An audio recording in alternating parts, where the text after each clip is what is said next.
গুম খুন বিচার বহির্ভূত হত্যাকারীরা আবার ক্ষমতায় আসুক, জনগণ তা চায় না। তাই তাদের ভোটের বাইরে রাখার সুপারিশ করেছে নির্বাচন ব্যবস্থা সংস্কার কমিশন। পাশাপাশি বিগত 3টি সংসদ নির্বাচনে দায়িত্ব পালনে ব্যর্থ 3 নির্বাচন কমিশনে বিচারের আওতায় আনতে তদন্ত কমিশনের গঠনের সুপারিশও করা হয়েছে। নির্বাচন ভবনে আজ কথা জানান সংস্কার কমিশনের প্রধান ডক্টর বদিউল আলম মজুমদার। শুধু জুলাই আগস্টের আন্দোলনকেই ঘিরে নির্বিচারে হত্যা করা হয়েছে প্রায় ১৫০০-এর বেশি মানুষকে, আহত কয়েক হাজার।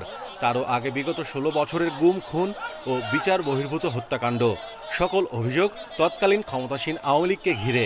আগামী নির্বাচনে তারা অংশ নিতে পারবে কিনা এই প্রশ্ন এখন সব মহলে।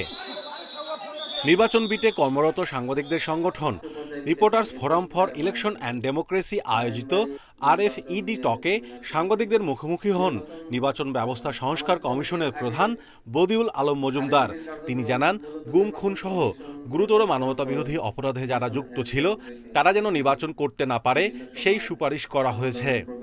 প্রায় ২,০০০ ব্যক্তি খুন হয়েছে এবং যারা গুম হয়েছে, যারা বিভিন্নভাবে গুরুতর মানবাধিকার লঙ্ঘন করেছে, আমরা কি চাই তারা আবার এসে আমাদের রাষ্ট্র পরিচালনা করুক? আমি তো মনে করি অধিকাংশ জনগণে চায় না। গত 3 নির্বাচন ইসি সাংবিধানিক দায়িত্ব পালনে ব্যর্থ হওয়ায় নির্বাচন কমিশনারদের বিচারের আওতায় আনতে তদন্ত কমিশন গঠনের সুপারিশ করেছে সংস্কার কমিশন। সুষ্ঠু নিরপেক্ষ নির্বাচন এবং গণতন্ত্র এটা আমাদের সংবিধানের মৌলিক কাঠামোর অংশ, বেসিক স্ট্রাকচার যেটাকে বলে। এবং একই সাথে তারা শপথ করেছে এবং শপথ ভঙ্গ করেছে। তো এই জন্য আমরা বলেছি একটা কমিশন গঠন করে কমিশন তারা তদন্ত করে বের করবে, তারা কোনো অপরাধ করে থাকলে তাদেরকে যেন বিচারের আওতায় আনা। প্রার্থীরা তাদের প্রচারে কোনো পোস্টার ব্যবহার করতে পারবেন না। রাষ্ট্রীয় গণমাধ্যমে সব প্রার্থীকে সমান সুযোগ দেয়া হবে, এমন সুপারিশও করেছে সংস্কার কমিশন। তো আমি নিশ্চিত তারা সঠিক সিদ্ধান্ত। Mahmudul Hasan, independent news, Dhaka.